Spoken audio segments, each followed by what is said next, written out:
yang ingin menumbangkan Pancasila ini, mengharamkan Pancasila ini dan mengharamkan bank ini, mereka tahu Pak, kalau bank di Indonesia ini semua disepakati oleh bangsa Indonesia bahwa itu haram, maka bangsa ini akan ambruk. Oleh karena itu mereka sangat bersemangat untuk mengharamkan bank konvensional dan mengharamkan Pancasila supaya negara kesatuan Republik Indonesia ini ambruk semua. Pondasi negara ini ada di keuangan. Kelompok radikal ini masuk ke sektor-sektor strategis, termasuk ke telekomunikasi, Telkomsel, termasuk juga ke transportasi seperti kereta api Indonesia, dan juga masuk ke lembaga-lembaga keuangan untuk menumbangkan semua sektor strategis ini. Pak, yang ditangkap oleh Densus 88 itu yang pegawainya pegawai negeri rata-rata dari sektor strategis ini. Yen besuk Maryang eman yen wonten grahana ning sasi srengenge kembar liu. Terus nih. Lintang alit gumlareng siti. Ngono. Sawi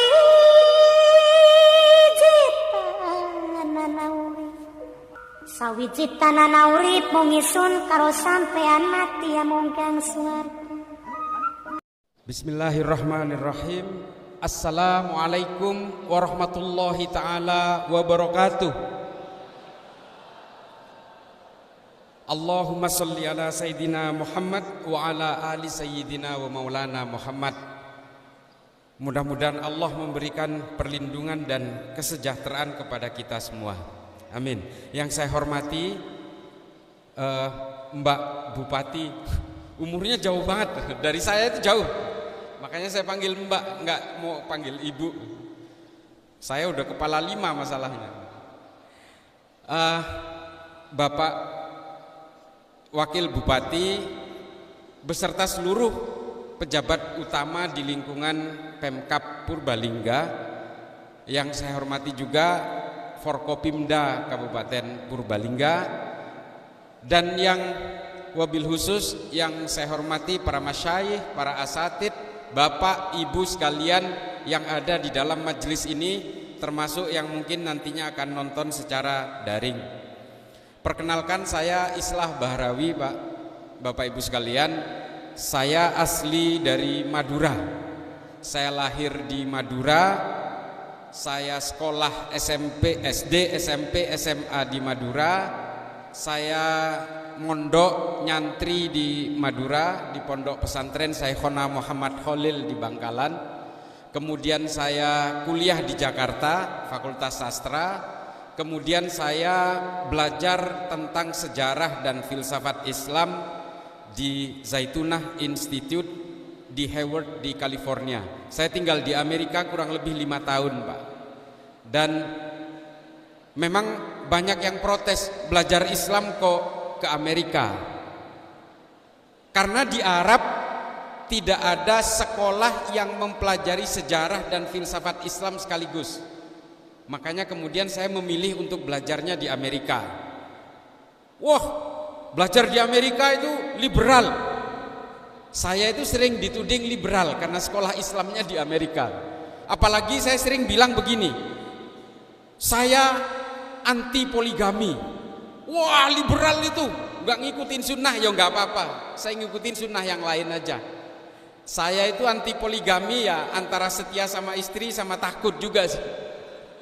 Nggak punya nyali saya.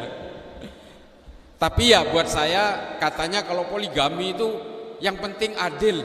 Lah kalau duit adil 100 bagi 2 50-50 ya bisa.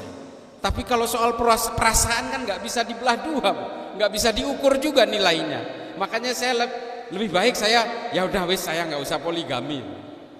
Sunnah yang lain masih banyak. Bapak Ibu sekalian, kebetulan saya juga bekerja sebagai tenaga ahli di Mabes Polri. Bapak Ibu sekalian, saya ingin bercerita tentang Pancasila. Nah, ini penting ini. Karena paham-paham yang mengatasnamakan agama, terutama yang mengatasnamakan Islam, paham-paham radikal, nih, tolong catat, paham-paham radikal semuanya mengharamkan Pancasila. Soheh ini Pak. Mau bicara yang mana? Mau berbicara tentang Wahabi Salafi, saya pastikan mereka mengharamkan Pancasila. Di sini kalau ada yang berpaham Wahabi Salafi, pasti mengharamkan Pancasila. Mengapa? Karena Pancasila dianggap aturan buatan manusia. Ini postulat dasarnya. Kalau mereka hari ini belum secara tegas mengharamkan Pancasila, mereka masih berpura-pura, Pak. Kalau di sini ada penganut Wahabi Salafi tapi pegawai negeri, mereka karena masih berpura-pura. Karena mereka masih makan dari Pancasila, tapi sebenarnya dalam hatinya mengharamkan Pancasila. Digaji Pancasila. Banyak Pak yang berpura-pura dan bahkan menurut saya hipokrit. Mengharamkan bank tapi gajinya disalurkan lewat bank. Mengharamkan bank BNI, bank BRI, bank Mandiri, tapi produk bank yang bernama uang kertas masih ada di dalam dompetnya. Banyak ini. Bahkan ada Pak mantan teller, teman saya nih, teman kuliah, mantan teller di bank Mandiri karena ikut pengajian mengharamkan bank sehingga akhirnya dia keluar Pak. Setelah keluar dia jadi supir ojek, supir Grab. Akhirnya dia keluar juga. Ternyata menjadi supir ojek online itu ada GoPay, ada bank juga di situ. Keluar lagi. Akhirnya dia Pak jualan Habbatus Saudah, obat yang dari Arab. Dia nggak tahu Pak. Habbatus Saudah itu diimpor ke Indonesia berdasarkan letter of credit dari Bank Indonesia. Haram juga seharusnya. Nih, uang kertas, siapa yang punya uang kertas? Konsep fikih itu adalah tabiun. Kalau di hulunya haram, hilirnya haram. Itu jelas konsep fikihnya, Pak. Kalau sampean itu mengharamkan bank, seharusnya sampean uang kertas itu juga haram. Karena itu adalah produk bank. Jelas kok tulisannya Bank Indonesia. Gubernurnya pun tanda tangan Pak, Gubernur BI. Artinya uang kertas itu seharusnya haram. Lah gimana caranya? Gimana ceritanya? Sampean mengharamkan bank, tapi produk banknya dipakai tiap hari untuk beli makanan, untuk dimakan makanan itu. Analoginya begini Pak. Bir itu haram. Bir bintang kayak Angker Bir, Heineken dan seterusnya. Itu haram, jelas. Itu di Al-Quran jelas, khomer, haram. Jadi tukang parkir di pabrik bir kira-kira haram nggak? Jadi tukang parkir di pabrik bir haram nggak? Haram Pak.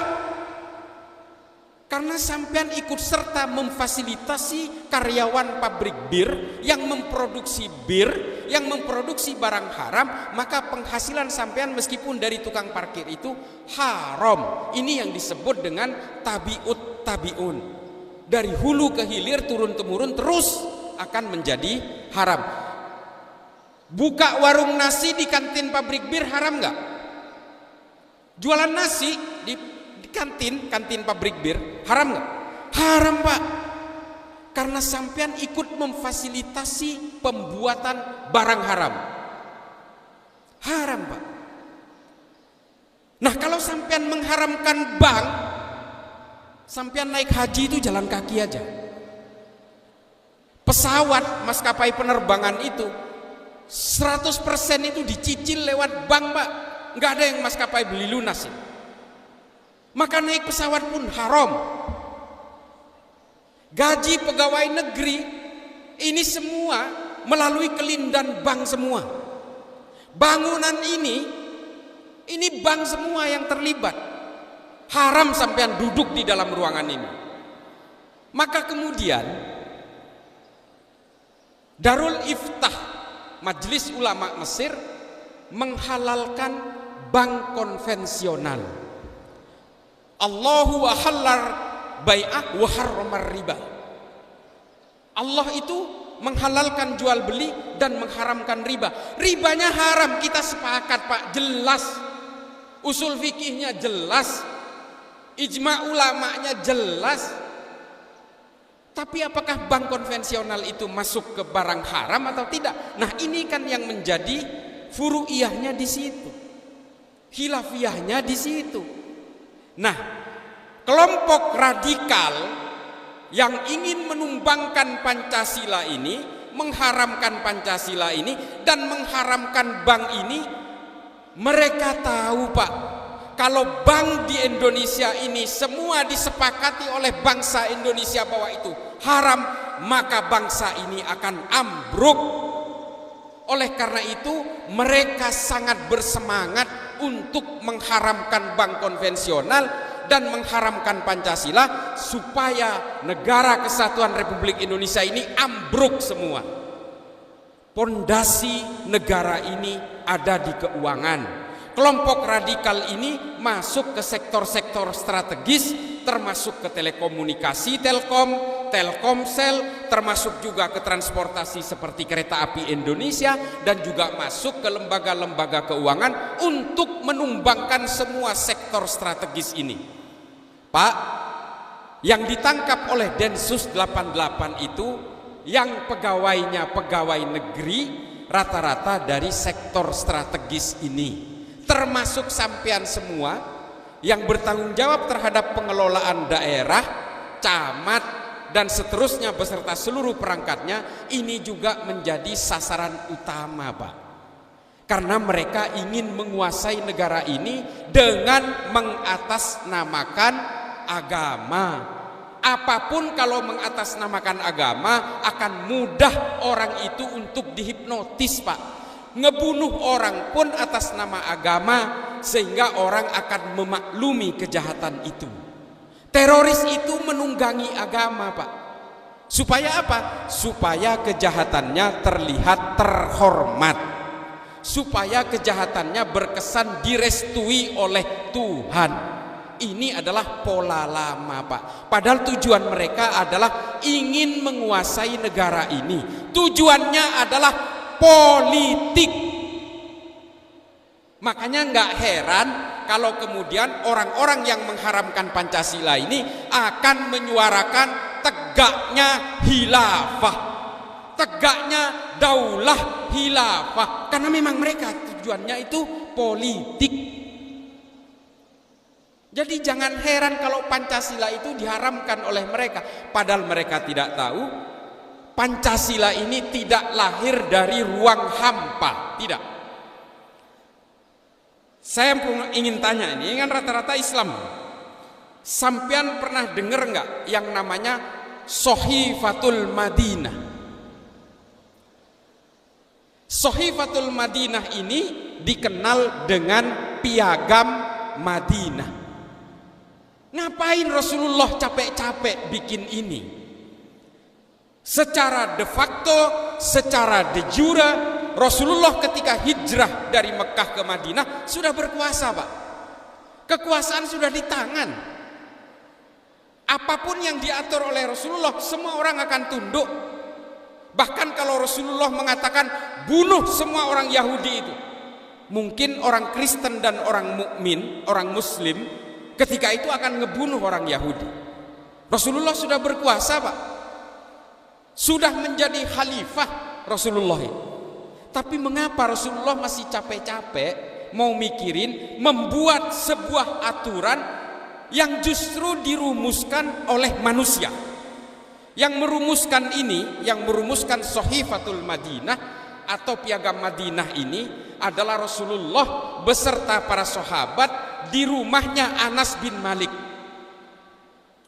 Dirembukin semua. Lalu kemudian tercipta yang namanya Piagam Madinah.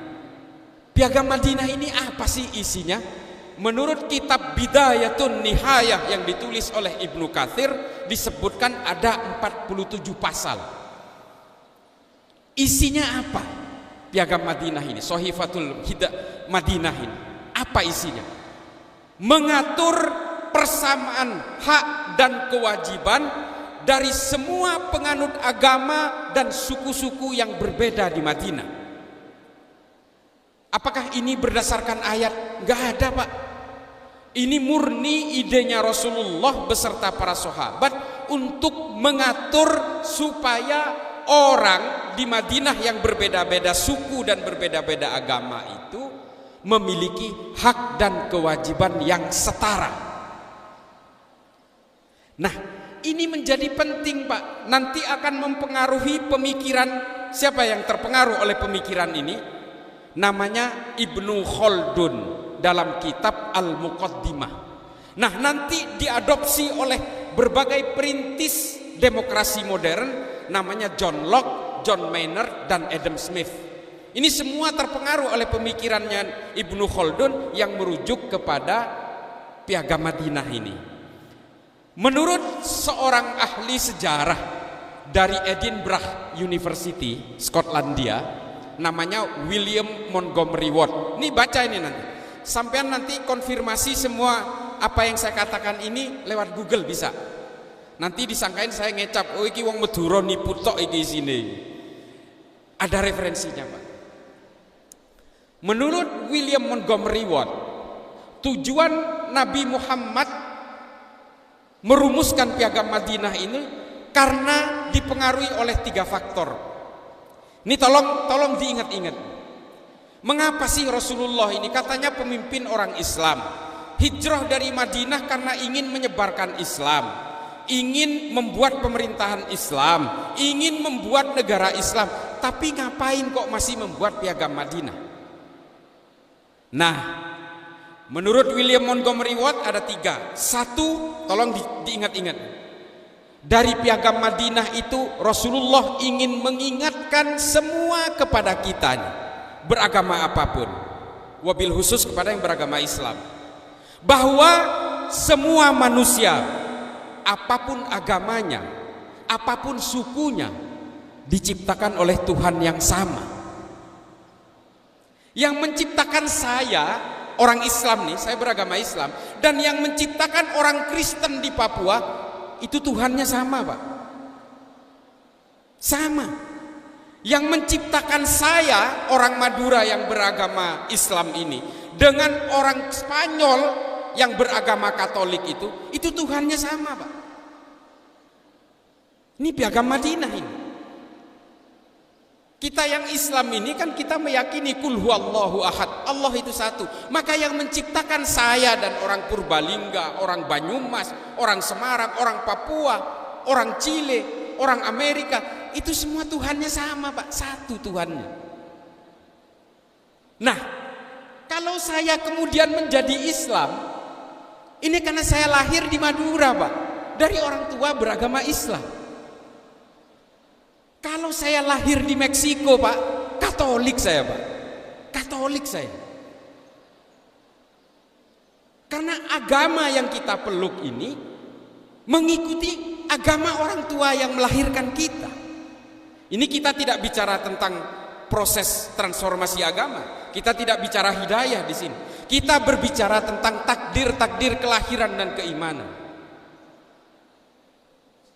Piagam Madinah, Rasulullah menyadari ini. Maka kemudian kita tidak boleh jumawa, tidak boleh sombong karena agama yang kita peluk, Pak. Jangan mudah menghakimi orang karena berbeda. Jangan mudah mengkafirkan orang karena berbeda. Jangan kemudian karena saya ziarah kubur kemudian saya dikafirkan. Jangan kemudian karena saya maulidan saya dianggap ahlul bid'ah lalu saya masuk neraka. Sejak kapan sampean diberi mandat oleh Allah untuk menghitung dosa orang lain? Ada petugasnya, Pak. Allah memiliki kalkulatornya sendiri. Oleh Nabi Muhammad kita itu diajari untuk tidak gelisah oleh berbagai perbedaan. Ada sebuah kitab, Pak, ditulis oleh seorang ahli bedah dari Mesir, namanya Rogib As-Sirjani. Nama kitabnya Uhwatul Lil Alamin Man Huwa Rasulullah. Saya udah baca ini, menceritakan bagaimana sifat Rasulullah yang betul-betul menghargai kemanusiaan. Rasulullah itu tidak pernah gelisah oleh perbedaan. Rasulullah tidak pernah sibuk menghitung dosa orang lain. Mentang-mentang sampean udah mengharamkan musik, lalu sampean menganggap orang yang masih bermain musik itu akan masuk neraka. Itu artinya sampean menyulap diri Anda sebagai Tuhan-Tuhan kerdil. Kalau kata Jalaluddin Rumi, Pak, dalam Fihi Ma Fihi, penyakit manusia itu hanya satu saja. Apa? Merasa paling, Pak. Merasa paling alim, merasa paling pinter, merasa paling ahli ibadah, merasa paling cerdas, merasa paling kaya. Ini penyakit manusia ini. Nah, kita beragama ini tidak dituntut untuk menjadi merasa paling. Di dalam agama itu ada adab, Pak. Apa adab itu? Menyangkut perilaku kita sendiri terhadap diri kita sendiri. Makanya disebut adab masuk kamar kecil, adab ketika kita tidur, karena ini menyangkut kita. Tapi jangan salah, ada akhlak. Akhlak itu apa? Menyangkut kelakuan kita dengan orang lain. Rasulullah mewariskan Islam ini dengan DNA hanya dua, akhlak dan rahmat. Makanya sampean, termasuk saya ini, jangan terlalu sibuk untuk menghitung dosa orang lain. Jangan, Pak. Menyampaikan kebaikan harus, tapi yo nggak usah ngitung dusoni wong liya, nggak usah wes. Jangan gelisah oleh perbedaan. Sampean kalau ke Mekah, Pak, cara sholat orang itu berbeda-beda, dan mereka semua mengaku Islam dan semuanya mengaku paling benar, semua itu. Ada yang begini, ada yang begini, ada yang sholat sambil baca HP, ada yang sholat sambil gendong anak, sambil nyusuin anak, macam-macam, Pak. Dan semuanya itu mengaku paling Islam dan mengaku paling benar. Saya sebagai orang Islam, saya menganggap agama saya yang paling benar. Sebagai orang Islam pasti, Pak. Tapi untuk menganggap bahwa agama kita itu yang paling benar, kita tidak harus menganggap agama orang lain pasti salah. Enggak juga, enggak harus begitu. Untuk menganggap istri saya cantik, saya tidak harus menjelek-jelekan istri orang lain. Wes, itu aja prinsipnya. Nah, ini adalah konsep beragama. Cerita tentang Rasulullah yang lebih mengedepankan kemanusiaan itu banyak, Pak. Rasulullah lewat gang diludahin, Rasulullah lewat satu gang diludahin, lewat gang lagi diludahin. Setiap hari ketika melewati gang itu Rasulullah diludahin. Sehingga suatu hari lewat, Rasulullah nggak ada yang ngeludahin. Rasulullah tanya kepada sahabat, tumben nih nggak ada yang ngeludahin, kemana ini? Lalu sahabat berkata kepada Rasulullah, ya Rasulullah, yang meludahi Rasulullah setiap hari itu sekarang sedang sakit. Lalu Rasulullah mengajak para sahabat, ayo kita jenguk dia. Sehingga kemudian oleh Rasulullah, orang Yahudi yang sedang sakit ini didoakan supaya segera sembuh. Setelah sembuh apa, Pak? Orang ini meminta kepada Rasulullah untuk disyahadatkan masuk Islam. Ini orang Yahudi. Nah, itu loh cara Rasulullah menyebarkan kebaikan melalui agama. Bukan seperti sekarang, Pak. Bentar-bentar kafirin orang, bentar-bentar menghakimi orang, bentar-bentar dikatakan orang yang berbeda akan masuk neraka. Nggak usah. Nah, lalu kemudian, ini tadi yang pertama ya, bahwa Rasulullah lewat piagam Madinah ingin menetapkan bahwa semua manusia, apapun agamanya, apapun sukunya, diciptakan oleh Tuhan yang sama. Yang kedua, menurut Rasulullah, piagam Madinah ini diperlukan supaya apa? Semua manusia, apapun agamanya, apapun sukunya, dilahirkan dengan harga diri yang sama. Kalau kita baca 47 pasal dari Piagam Madinah, itu menyangkut penghargaan terhadap masing-masing manusia, karena semua manusia memiliki harga diri yang sama. Bu Bupati, Pak Wakil Bupati, saya, panjenengan, ajudan saya, satpam, tukang jualan bakso, tukang warung, semua dilahirkan dengan harga diri yang sama. Kalau ada yang melukai Bu Bupati, setidaknya keluarganya akan menangisi. Meskipun mungkin bukan keluarga saya yang menangisi, tapi kalau saya yang dilukai, keluarga saya akan menangisi saya. Nah, semua manusia memiliki lingkungan dengan harga dirinya masing-masing. Maka kemudian Rasulullah membuat ketetapan di dalam Piagam Madinah itu, diminta kepada semua masyarakat Madinah untuk menghargai harkat dan martabat semua manusia yang ada di Madinah, apapun agamanya, apapun sukunya. Sama, Pak. Lalu kemudian yang ketiga, intisari dari Piagam Madinah menurut William Montgomery Watt itu adalah semua manusia, apapun agamanya, apapun sukunya, sepanjang dia berdiam di dalam satu negara yang bernama Madinah, mereka memiliki hak dan kewajiban yang sama. Nah, ini intisari dari Piagam Madinah itu, Pak.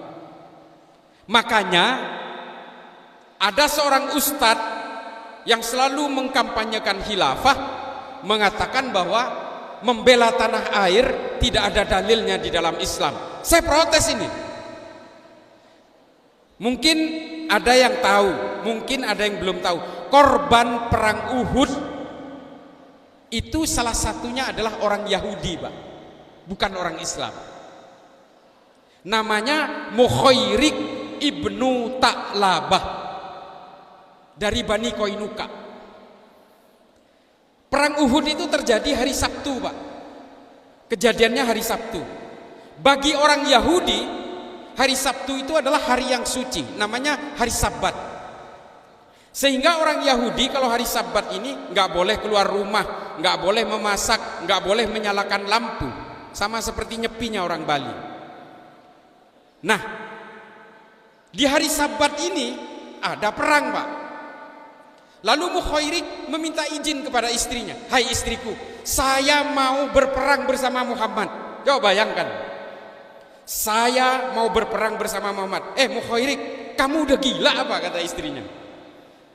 Ini hari Sabat, keluar rumah aja tidak boleh, apalagi untuk berperang. Tapi kata Mukhairik apa? Saya akan membantu Muhammad karena Madinah sedang diserang oleh orang Mekah. Kita harus berjuang bersama Muhammad. Karena apa? Karena kita bisa hidup nyaman di Madinah berkat kepemimpinannya Muhammad.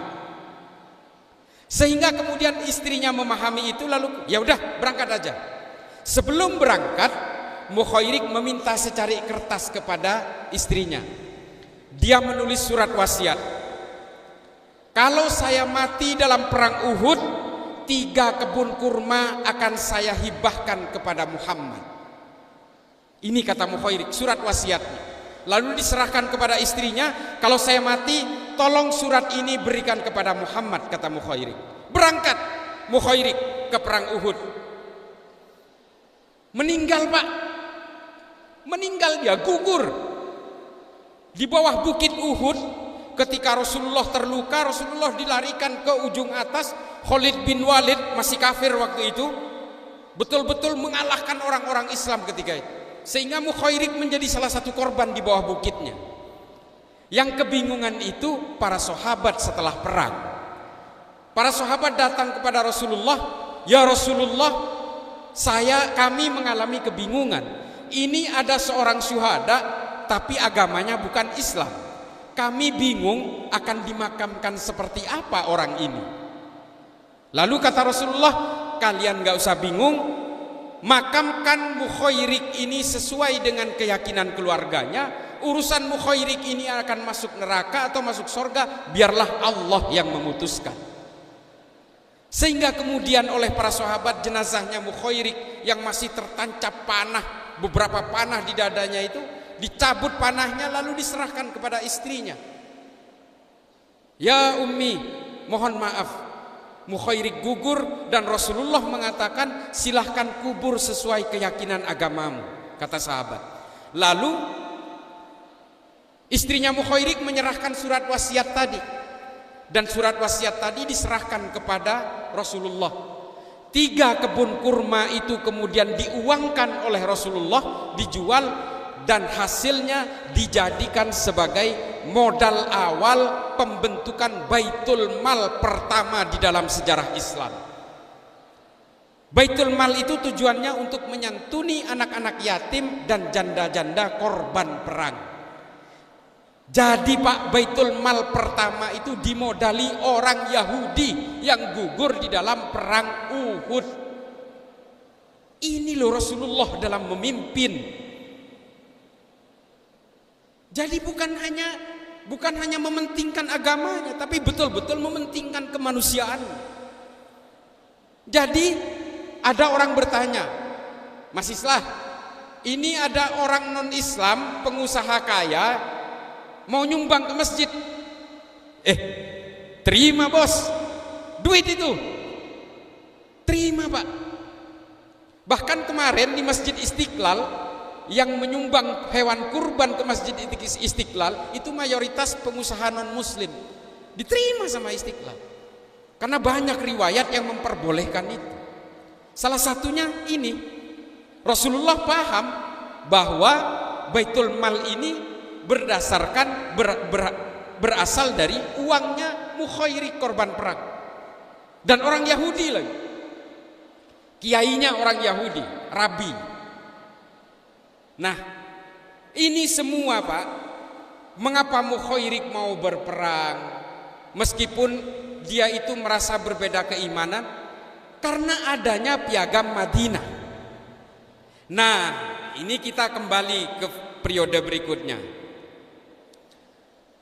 Lalu kemudian ada seorang pemikir Islam abad ke-14, namanya Ibnu Khaldun, menulis kitab yang terkenal, namanya Al-Muqaddimah. Di Al-Muqaddimah inilah kemudian Ibnu Khaldun menyimpulkan berdasarkan piagam Madinah bahwa suatu negara itu akan terus terbentuk dan tidak akan tumbang apabila suatu negara itu membuat kesepakatan bersama yang oleh Ibnu Khaldun disebut dengan asobiyah.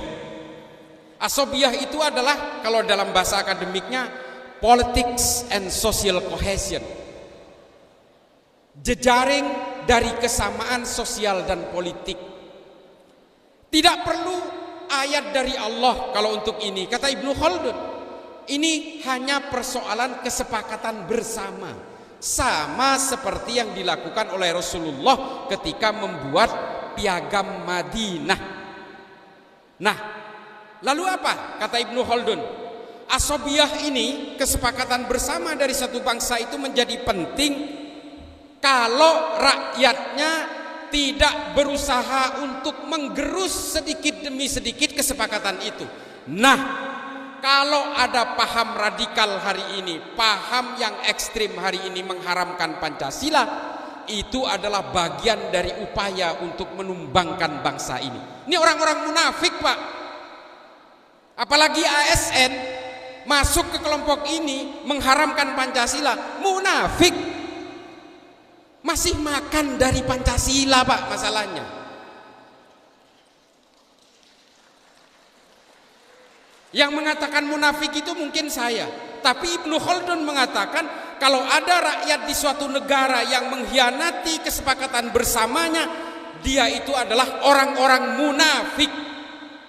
Bahkan lebih kejam lagi Ibnu Khaldun, bukan hanya munafik, ini adalah orang-orang Khawarij yang telah menghalalkan darahnya Ali dan telah menghalalkan darah keturunan Rasulullah. Ini kata Ibnu Khaldun. Lebih kejam lagi Pak Ibnu Khaldun kalau saya bilang munafik. Karena apa?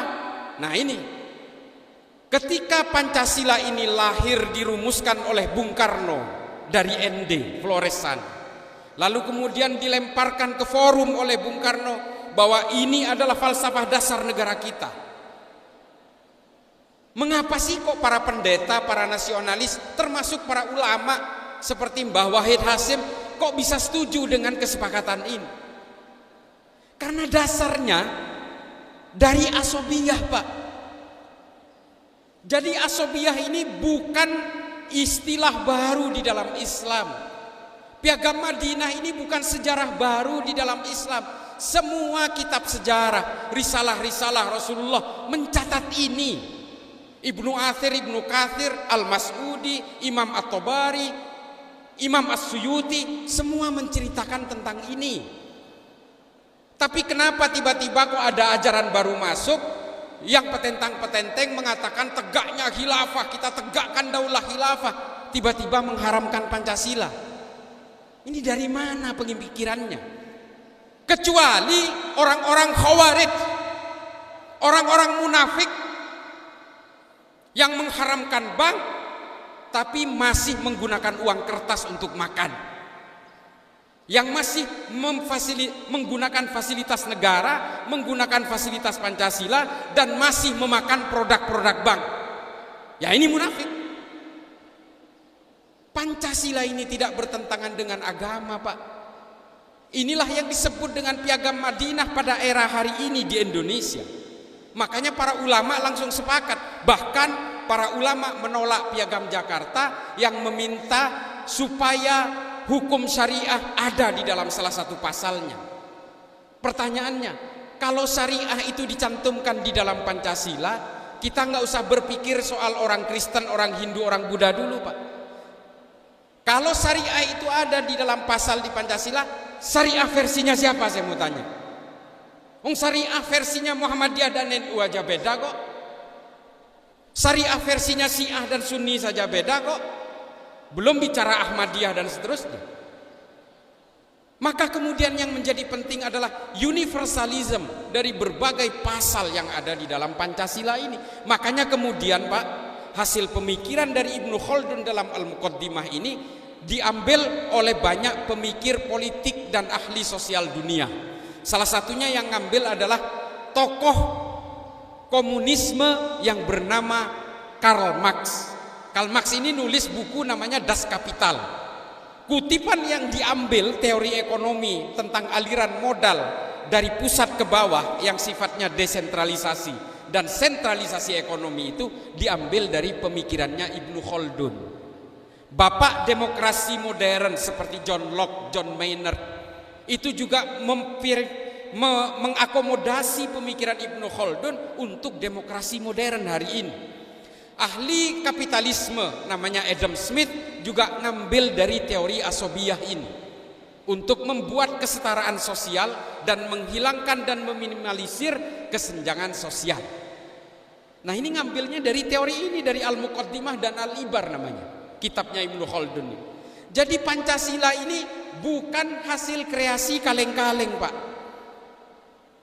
Nah persoalannya, ideologi radikal transnasional termasuk Hizbut Tahrir, Ikhwanul Muslimin, kelompok-kelompok yang ingin menunggangi agama untuk merubuhkan negara ini tahu bahwa yang menyatukan bangsa ini adalah asobiyah yang bernama Pancasila. Sehingga apa? Ketika mereka masuk pertama ke Indonesia, dia langsung membuat fatwa Pancasila haram. Setelah itu muncul Pak perintilan-perintilan, musik haram, wayang haram, ini terus bank konvensional haram. Memangnya bank syariah itu gimana coba saya mau tanya? Memang bank syariah itu murni syariah? Enggak juga Pak. Induknya tetap bank konvensional Pak. Memang BCA syariah itu lembaga yang terpisah dengan BCA biasa. Modal awalnya dari BCA konvensional Pak.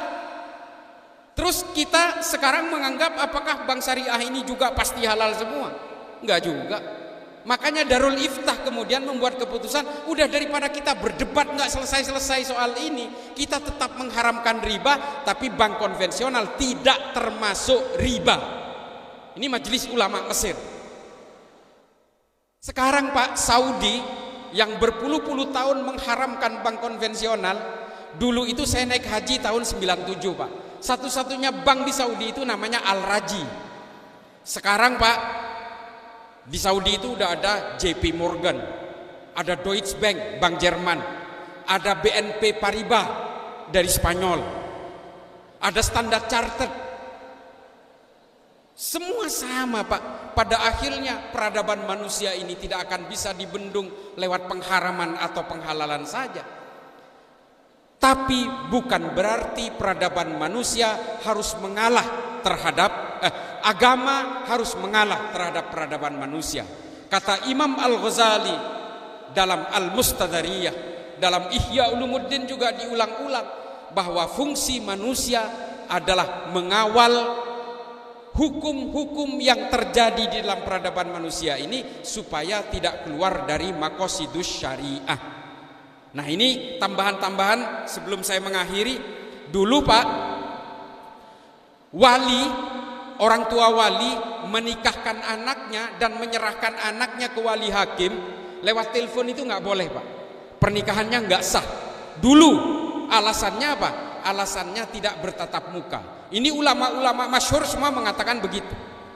Tapi setelah handphone ini bisa video call Pak, ulama-ulama masyhur memperbolehkan seorang wali menyerahkan anaknya kepada wali hakim untuk dinikahkan, itu sah lewat video call karena bisa bertatap muka secara langsung.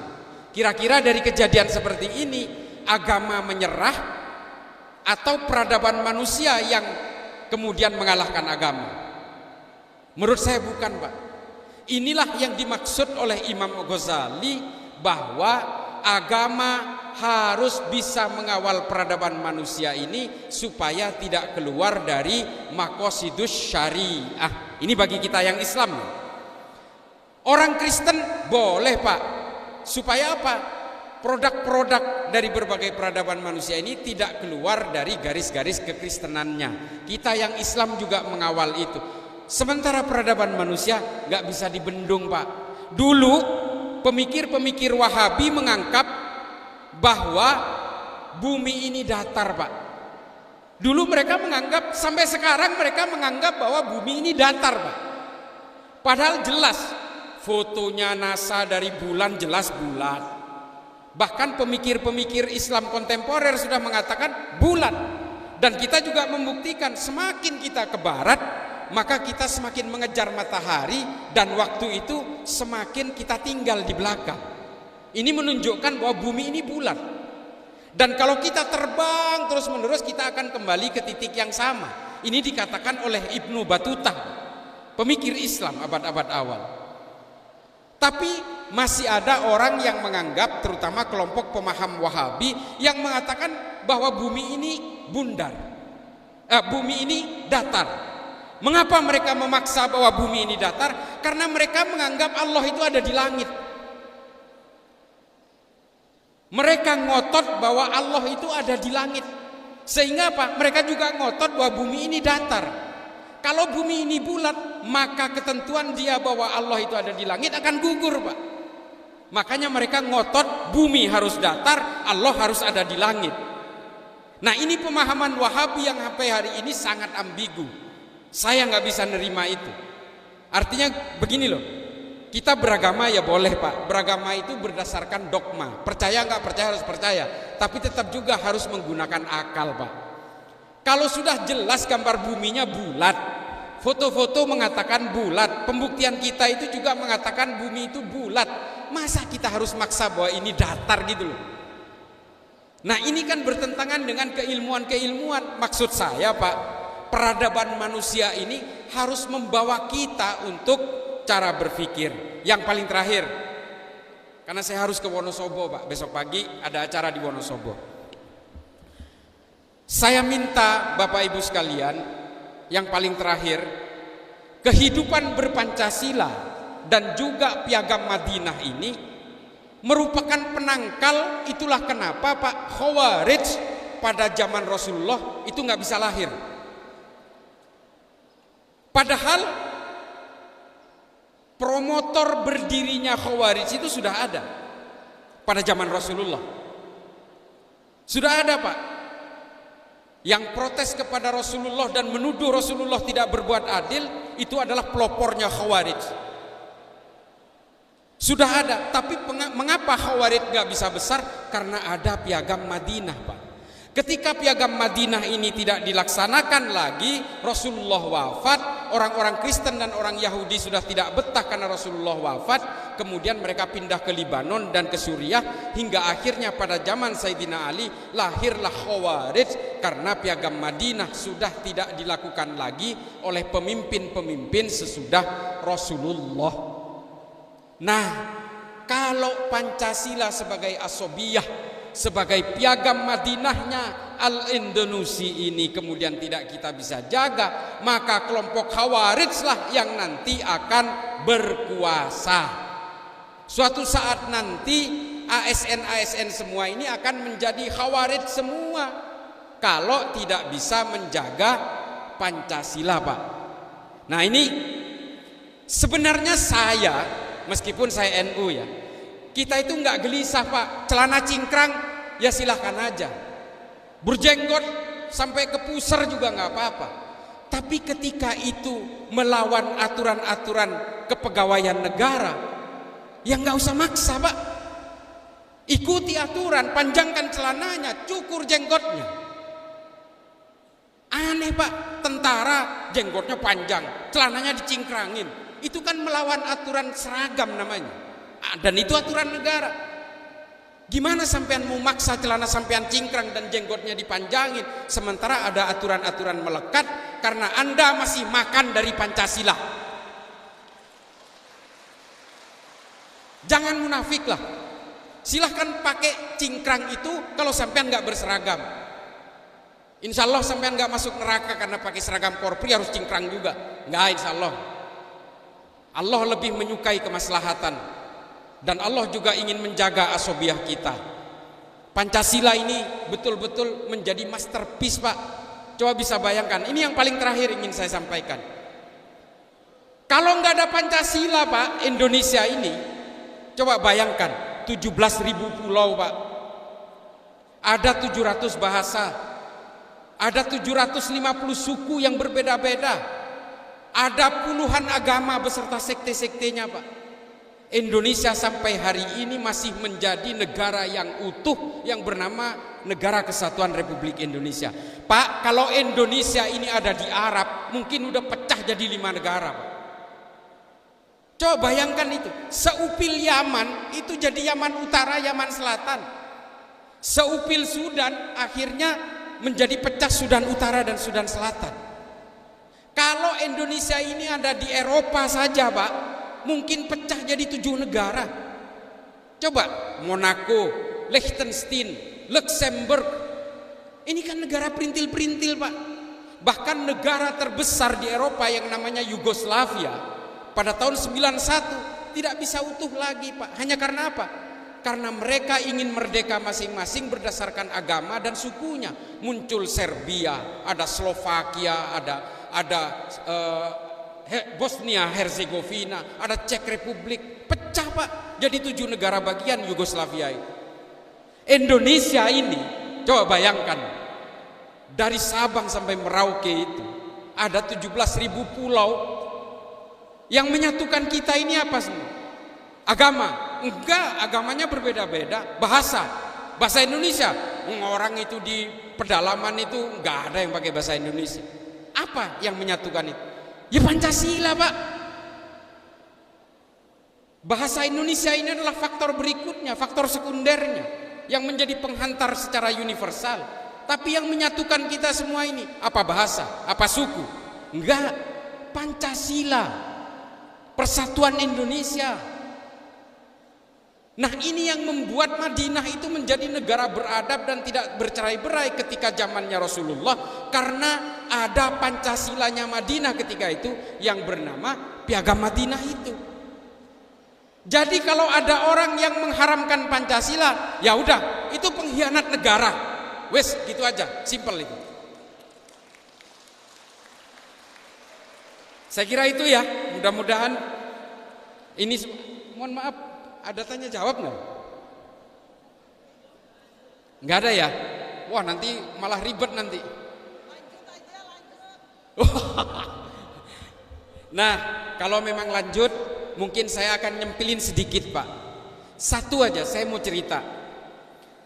Saya ini kan sudah datang ke berbagai negara, Pak. Mungkin hampir 5 benua sudah saya datangi, terutama negara yang berkonflik. Saya tercatat 2 tahun sebagai penasehat pemerintahan Somalia untuk anti terornya. 2 tahun, Pak. Jadi kontraknya 1 tahun, diperpanjang lagi 1 tahun, kemudian menjadi 2 tahun. Sekarang saya juga terikat kontrak dengan pemerintah Filipina, menjadi advisory board, semacam penasehat untuk gerakan anti teror di Filipina. Yang Somalia udah selesai. Saya kemarin itu datang ke negara-negara Arab, Pak, ke Timur Tengah dan juga ke Afrika Utara. Saya penasaran bukan hanya dalam persoalan terorisme. Saya penasaran dengan hasil survei yang saya baca, bahwa tingkat ateisme paling tinggi hari ini di dunia itu justru di negara-negara Islam, dan terutama di Arab, dan terutama lagi di Arab Saudi. Saya penasaran dengan ini, Pak. Ternyata 5 dari 300 orang Saudi hari ini mengaku tidak percaya adanya Tuhan. Ateis, Pak. Dan ada satu buku yang ditulis oleh seorang ahli ateis namanya Daniel Dennett. Dia menulis tentang Tuhan ciptaan manusia. God is created by human. Ini judul bukunya. Dan ini paling laris ternyata di Arab Saudi, Pak. E-booknya itu di-download kurang lebih oleh 3,5 juta orang Saudi. Coba bayangkan. Saya penasaran, apa sih yang membuat anak muda, terutama generasi-generasi produktif Islam di Timur Tengah dan Afrika Utara ini kok tertarik sekali dengan ateisme. Padahal rata-rata undang-undang mereka itu undang-undang berdasarkan agama Islam dan agama mayoritas. Saudi apalagi secara tegas mendeklar undang-undang Saudi berdasarkan Quran dan hadis. Jelas itu. Meskipun sekarang ya pertunjukan musik juga di semarak, Pak, di sana. Nah, lalu kemudian saya penasaran, sehingga akhirnya saya berangkat berbiaya sendiri, Pak. Hanya ingin melakukan riset sendiri. Saya datang ke Uni Emirat Arab, saya datang ke Sharjah, saya datang ke Muscat, saya datang ke Mosul di Irak, saya datang ke Suriah, ke Damaskus, dan kemudian juga saya ke Maroko, saya ke Tunisia, saya ke Aljazair, saya datang ke Benghazi di Libya. Itu kunjungan saya terakhir. Lalu kemudian saya pulang, saya mampir ke Berlin, ke Jerman. Nanti saya cerita perjalanan saya ini menemukan apa dan apa kesimpulan saya. Ternyata kesimpulan saya, Pak, ateisme ini ternyata akibat ulama-ulama kita lalai mengajarkan tentang akidah ketuhanan melalui ilmu pengetahuan. Ini kesimpulan saya. Ulama kita, Pak, lebih sibuk untuk berdebat dan berdiskusi soal recehan, Pak. Bagaimana cara meniduri istri yang sedang haid, itu yang dibahas terus. Bagaimana cara menyiasati istri kalau tidak setuju berpoligami, itu aja yang dibahas terus. Kita lalai terhadap ilmu pengetahuan, Pak. Ini yang paling penting. Ketika saya ke Sharjah, saya iseng melakukan riset pertama. Saya masuk ke toko buku, saya tanya, "Ya akhi, Mas, penduduk Sharjah ini berapa jumlahnya?" 3.200, Pak. Oh, oke. Buku paling laris di toko buku ini apa? Lalu dia keluarkan, Pak. Ini, Pak. Ini yang beli berapa jumlahnya? Ya kurang lebih sekitar 1.200 eksemplar. 3.100 Pak, yang beli 1.200, artinya sudah hampir setengah. Coba bayangkan. Setelah saya lihat bukunya itu adalah buku yang ditulis oleh Stephen Hawking. Judul bukunya Black Hole and Big Bang Theory and the Baby of the Universes. Apa isi bukunya ini? Sampean gak usah bacalah bukunya, saya ceritakan aja isinya. Bahwa Tuhan itu nggak ada. Alam semesta ini tercipta dari sebuah ledakan besar yang disebabkan oleh hukum fisika yang bernama mekanika kuantum, quantum mechanics.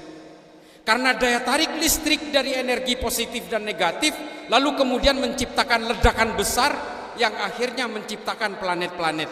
Ini yang disebut dengan Big Bang Theory.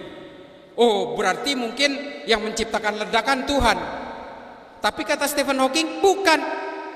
Yang menciptakan ledakan besar ini adalah teori fisika dasar awal yang bernama quantum mechanics, mekanika kuantum. Kalau kalian memaksa bahwa Tuhan itu ada, Tuhan kalian itu adalah mekanika kuantum, kata Stephen Hawking. Kalian ini dibohongi oleh agama sejak dulu, karena akhirat itu juga nggak ada sebenarnya. Manusia mati jadi debu, ya udah selesai. Ini kata Stephen Hawking. Dan buku ini yang dibaca oleh orang rata-rata di Arab hari ini. Coba Pak, gimana tuh caranya? Ilmu pengetahuan ini. Stephen Hawking ini adalah penganut Kristen taat, yang kemudian karena dia lahir cacat, dia menggunakan teleskop Hubble dari kamarnya, dan kemudian mengamati alam semesta dan akhirnya menemukan black hole, cikal bakal terciptanya mekanika kuantum itu. Apa yang mau kita ini? Kita mau kasih ayat, anak-anak ini dilawan Pak kita Pak. Kalau kita kasih ayat surat Hud misalnya, dilawan kita. Mereka udah nggak percaya Tuhan kok, malah mau dikasih dalil agama, mau dikasih ayat suci. Nggak bisa, mereka nggak terima. Lalu kemudian saya geser Pak ke Tunisia. Tunisia ini 99,9% penduduknya beragama Islam. 0,1%-nya itu adalah Yahudi dan Nasrani. Di sana ada katedral di pusat kotanya di Tunis. Saya kemudian melipir Pak, saya ngetes, saya nggak boleh ngetes Tunis nih. Karena di Tunis itu ada Zaitunah University, kampus besar yang mahasiswa kita juga banyak di sana. Sehingga saya ngetesnya ke kota kecil Pak, di perbatasan Aljazair. Nama kotanya itu Bofisha. Nah Tunis ini kan bekas jajahan Prancis. Saya iseng, ada toko buku. Toko buku ini namanya Le Librairie of Islam, kan bahasa Prancis kalau di sana. Lalu saya masuk. Ya pakai bahasa Arab sekenanya. Ternyata orang ini nggak ngerti bahasa Arab. Orang Tunis Pak. Ya terpaksa pakai bahasa Prancis juga sekenanya. Lalu saya tanya, penduduk Bofisa ini berapa? Dia bilang penduduk Bofisa ini 2.300. Buku paling laris di Bofisa ini apa? Lalu dia berikan ke saya Pak. Ini yang paling laris di sini apa? Kira-kira berapa jilid yang laku? 1.700 Pak. Hampir seluruh kota itu beli buku ini. Buku ini ditulis oleh seorang ahli saraf dari Inggris, namanya Richard Dawkins. Judul bukunya The God Delusion, angan-angan tentang Tuhan. Coba tuh. Di dalam buku ini Pak, saya udah baca sebenarnya. Saya ceritakan, tapi saya iseng juga beli karena saya belum pernah punya buku versi ini yang terjemahan Prancis. Saya beli juga sih. Meskipun buku ini akhirnya ketinggalan di pesawat. Akhirnya di dalam buku ini yang paling laris di Arab ini dikatakan bahwa Tuhannya manusia itu adalah urat saraf. Coba, mengapa? Urat saraf itulah yang menentukan manusia lahir cacat atau manusia mati. Jumlah urat saraf di dalam tubuh manusia itu hampir 2 juta. Kalau manusia itu lahir dengan urat saraf yang tidak komplit, maka dia akan lahir cacat. Kalau manusia normal ditebas lehernya, pasti mati. Karena urat saraf yang jumlahnya hampir 2 juta itu penghubungnya adalah leher. antara otak dan sensor motorik itu semuanya simpulnya ada di leher. Maka manusia akan mati kalau ditebas lehernya. Jadi Tuhan manusia itu adalah urat saraf. Nah, buku ini yang dibaca oleh anak muda Arab, sehingga anak muda Arab hari ini paling banyak yang terpapar oleh ateisme. Pertanyaannya, kita mau ngelawan mereka ini gimana caranya? Indonesia kalau ada yang melakukan sensus, Pak, bahwa banyak orang yang keluar dari agamanya diam-diam karena tidak percaya adanya Tuhan, banyak, Pak. Karena apa? Yang dibaca yang kayak gini coba. Sementara sebagian orang, ya, terutama yang pernah ikut FPI dulu, dia malah gelisah dengan berbagai perbedaan di antara sesama saudaranya, termasuk orang Kristen yang dicurigai bahwa Kristen ini ancaman, Hindu ini ancaman, Buddha ini ancaman. Ketika ada gereja membagi-bagi sembako dicurigai, ini kristenisasi. Pak, ancaman terhadap agama-agama hari ini bukan agama yang lain, tapi ateisme, Pak. Dan kita tidak ada yang berdaya melawan Stephen Hawking ataupun Richard Dawkins. Enggak ada, Pak. Ulama kita semua diam. Karena ulama kita lebih sibuk berdiskusi dan berdebat soal dalil-dalil yang tidak pernah berhenti. Isu-isunya recehan, Pak. Kalau kita selalu berdebat soal dalil, Pak, maka seterusnya kita akan menempatkan Tuhan sebagai objek sengketa. Seterusnya akan begitu. Ternyata kuncinya, Pak, kita terutama yang Islam ini sudah terlalu lama meninggalkan ilmu pengetahuan, Pak. Padahal ilmu pengetahuan inilah yang pernah menjayakan Islam, bukan politik, Pak. Islam ini gagal dalam politik, gagal total. Hampir 5 abad, Pak, politik Islam itu menguasai Eropa. Yang disisakan apa sekarang? Gak ada. Masjid jadi gereja semua. Bahkan secara genetik satu pun tidak ada keturunan Islam di Eropa sampai hari ini. Hampir 5 abad, 7 keturunan, Pak, menguasai Eropa. Gagal, Pak.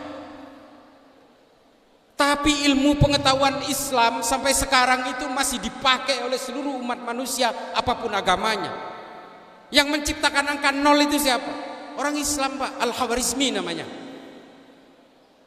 Yang bisa menemukan teori oksidasi dan fermentasi itu siapa? Seorang ulama fikih, Pak, namanya Jabir Ibnu Hayyan. Coba Pak bayangin.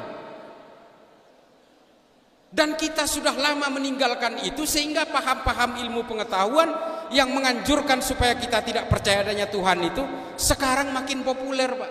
Nah, ironisnya ini ujung dari cerita saya ini. Pulangnya saya naik Lufthansa, kemudian saya transit di Berlin, Pak. Di Berlin iseng-iseng saya masuk ke toko buku di bandara. Saya masuk, nggak mungkin saya nanya buku paling laris di situ. Saya tanya, di sini jual buku Muslim nggak, tentang Islam nggak? Dia bilang ada. Ada yang pernah beli? Nggak ada, katanya. Dikeluarin itu udah berdebu, Pak. Pas saya buka itu retek, nggak pernah ada yang beli satupun. Ternyata buku ini permata buat saya, Pak. Dari ujung perjalanan Allah memberi saya jalan, Pak.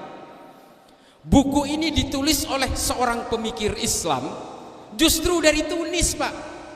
Namanya Syekh Muhammad Thohir bin Asyur. Judul bukunya At-Tahrir wa Tanwir, tentang tafsir Al-Quran yang membahas tentang penciptaan alam semesta, yang menggunakan proses analisis berdasarkan kitab Injil Kejadian yang dikenal di dalam dunia Kristen sebagai Genesis. Syekh Muhammad Thohir membuat perbandingan antara pemikiran-pemikiran agama samawat dengan terciptanya alam semesta, yang dituangkan dalam satu kitab yang namanya At-Tahrir wa Tanwir. Saya baca, Pak, karena bahasa Inggris. Ternyata, Pak, buku ini justru sebenarnya bisa melawan teorinya Stephen Hawking, yang menurut Syekh Muhammad Thohir bin Asyur, terciptanya alam semesta ini berdasarkan ledakan dahsyat antara air dengan petir listrik juga, Pak. Yang menurut Syekh Muhammad Thohir, dikenal dengan teori al-ittisal wal infisal, penyatuan dan pemisahan. Saya udah baca ini Pak, saya jadi mikir, kemana ulama Islam dari dulu kok nggak pernah menyuarakan ini untuk melawan pemikiran-pemikiran ateisme. Jelas Pak, di Al-Quran, surat Hud, surat Al-Ankabut, Al-Baqarah dikutip semua oleh Syekh Muhammad Thohir, dan dibuktikan bahwa ilmu pengetahuan dan Al-Quran itu tidak bertentangan. Padahal Syekh Muhammad Thohir ini dari abad ke-18 loh. Dan ulama kita nggak ada yang pernah menyuarakan teori al-ittisal wal infisal. Bahkan terjemahan At-Tahrir wa Tanwir ini juga nggak ada di Indonesia.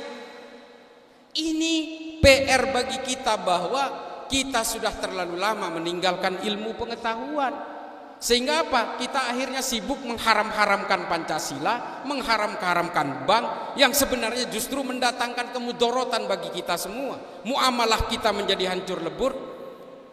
Yang paling terakhir Pak, tolong mari kita jaga toleransi dan kebersamaan, dan tetap jaga Pancasila kita ini untuk diterapkan setidaknya dalam kehidupan berpolitik kita. Setidaknya dalam kehidupan berpolitik kita, atau alangkah bagusnya kalau dalam kehidupan sosial bermasyarakat kita dan bernegara kita. Silahkan Pak, sampean mau menganut agama apapun, silahkan. Sampean mau menganut hukum syariah di rumah, silahkan Pak. Sampean kalau di rumah mau mengharamkan orang tahlilan, ya silahkan Pak. Biarlah yang tahlilan tetap tahlilan, saya juga ikut tahlilan, silahkan. Tapi ketika keluar dari rumah, jangan menghakimi orang sebagai calon penghuni neraka, dan jangan mengkafir-kafirkan orang yang berbeda dengan sampean. Itu kuncinya.